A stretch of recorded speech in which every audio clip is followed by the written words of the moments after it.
यहाँ उपस्थित सम्पूर्णमा जय राष्ट्रवाद। हिजो प्रधानमन्त्री केपी शर्मा ओलीले भन्नुभयो 10-15 हजारको भीड दिनु निस्किन्छ, कोही आत्तिनु पर्दैन। प्रधानमन्त्री केपी शर्मा ओलीज्यू, तपाईलाई यहीबाट उद्घोष गर्न चाहन्छु, यो केवल भीड होइन, 17,000 नेपालीको रगतमा स्थापित भएको गणतन्त्रको मलामी हो र यो मलामी अब सिंहदरबार आउँदैछ। तपाई होशियार भएर बस्नुहोला। आज जनतामा यस किसिमको विग्रह, आक्रोश, निराशा छ। आज युवाहरू देश छोड्न बाध्य बनाइराख्नु भएको छ, किनभने युवाहरूको खुन पसिनामा खाडीमा हानेको बेलचाले यो देशको रेमिटेन्समा तपाईहरू मोज मस्ती गरिराख्नु भएको छ। के आयो यो गणतन्त्रले? कहाँ छुयो जनतालाई यो गणतन्त्रले? म प्रश्न गर्न चाहन्छु। आज हेर्नुस् त, नेपाल प्रहरीको तलब 20,000 छ, सेनाको तलब 20,000 छ, रुकुम कर्णालीमा काम गर्ने डाक्टरहरूको तलब 20,000 छ, तर संघीयतामा यो प्रदेशका, यस देशका नेताहरू, सांसदहरूको तलब, सिंहका नबाच्ने भ्रष्टाचारी नेताहरूको तलब आज 1 लाख भन्दा बढी छ। हामीले यसैको लागि यो परिवर्तनको आवाज, यो क्रान्तिको आवाज लिएर आएका हौं। म यहाँ उपस्थित सम्पूर्णमा भन्न चाहन्छु, तपाईहरू राष्ट्रपतिमा विश्वास गर्नुहुन्छ कि राजामा? आज यो देशको प्रधानमन्त्रीलाई भारतले विश्वास गर्दैन, चाइनाले विश्वास गर्दैन। आज यो देशको राष्ट्रपतिलाई हामी नेपाली जनताले विश्वास गर्दैनौं। त्यही भएर हामीले यो देशको स्थायित्व, स्थिरता र विश्व जगत सामु हाम्रो गरिमा, राष्ट्र स्वाभिमानको लागि राष्ट्रपतिको ठाउँमा राजालाई ल्याएर यो देशमा अनुशासन कायम गर्नुपर्छ भन्नको लागि आज यो उद्घोष गर्न हामी यहाँ आएका छौं। आज हेर्नुस् त, कृषि प्रधान देश भनेको छ यो देशलाई। 3-3 महिनामा भारतसँग गहुँ किन्नु परेको छ यो देशमा किसानले सुरक्षा। आज तपाई हामी यहाँ काठमाडौँमा बसेर पन्जाबको, दिल्लीको तरकारी खाइराखेको छौं। हाम्रो किसान दाजुभाइहरूले आफ्नो खेतको तरकारीमा डोजर चलाउन बाध्य छन्।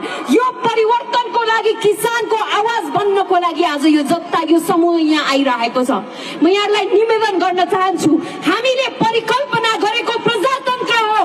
हामीले संवैधानिक राज संस्था र संसदीय अभ्यासको अब्बल समन्वय हुनुहुन्छ र झापा 5ले मात्र प्रधानमन्त्री होइन, सिङ्गो देशले प्रत्यक्ष निर्वाचित कार्यकारी प्रधानमन्त्री चुन्न पाउनु पर्छ। त्यो हक अधिकारको लागि आज हामी यहाँ आएका हौं। यहाँ उपस्थित सम्पूर्ण महिला दिदीबहिनीहरूलाई भन्न चाहन्छु, तपाई हामी 52% छौं। हामी देवी शक्ति हो।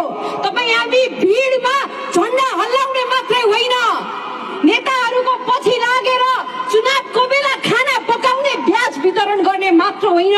हामीमा शक्ति छ, त्यो शक्तिको प्रयोग गर्यौं। हामी जन्मेपछि छोरा बाबुआमालाई माग्नु पर्यो, बाबु बुवा दिनुस् त भनेर। हाम्रो विवाह हुन्छ, श्रीमानसँग हात फैलाएर माग्नु पर्यो श्रीमानलाई। अलिकति बुढो हुन्छन् दिदी बहिनीहरू, छोरा छोरीलाई बाबु ले त भनेर माग्नु पर्यो। यो माग्ने हातलाई दिने बनाउने कि नबनाउने? अब नेतृत्व तहमा महिला अघि बढ्ने कि नबढ्ने? म यहाँहरूलाई सम्पूर्ण राष्ट्रवादी साथीहरूलाई निवेदन गर्न चाहन्छु, यो शिरमा देशलाई राख्नुस्।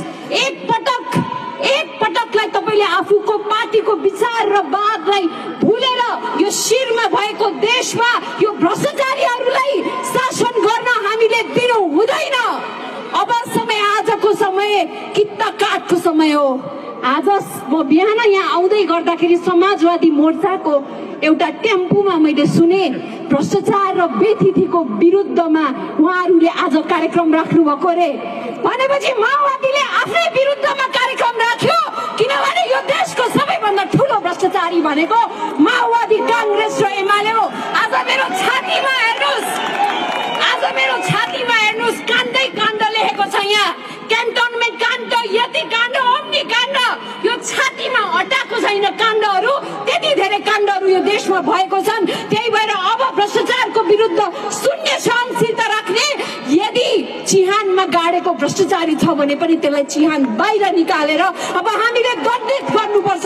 त्यो परिवर्तनको संवाद बन्नुपर्छ। तपाईहरू आज धेरैजना वक्ता साथीहरू म यहाँ हुनुहुन्छ, म धेरै भन्न चाहन्न। आज यो देशमा शिक्षाको अवस्था हेर्नुहोस्, कर्णाली कुन अवस्थामा छ, सुदूरपश्चिममा भोकमरी छ, मधेसमा नेताहरूले जातिवादको लडाईँ लागिराखेको छन्। यहाँ कसको दिन आएको छ? आज नेताको, कार्यकर्ता, सांसदहरूको, भ्रष्टाचारीहरूको, परिवारवादको, हिजो राजाको वंशवादको कुरा गर्थे, आज प्रचण्डको सारा परिवार, केपी ओलीको सारा परिवार सत्ता र सरकारमा बसेर मोज मस्ती गरिराखेको छ। त्यसको अन्त्यको लागि तपाईँ हामी आउनुहुन्छ। र अन्त्यमा म जाँदा जाँदै यहाँहरूलाई भन्न चाहन्छु, हाम्रो मुख्य एउटा एजेन्डा भनेको संघीयता खारेजी हो। 186 अर्ब हामीले खर्च गरेर 550 जना सांसदलाई भत्ता खुवाइराखेको छौं।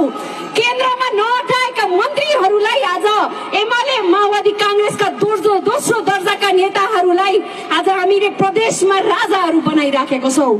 त्यसैले यो भ्रष्टाचार, यो बेइज्जती, यो अनियमितताको लागि र हाम्रै पालीमा देश बन्छ र बनाउनको लागि एकजुट हुन उद्घोष गर्न चाहन्छु। जय राष्ट्रवाद।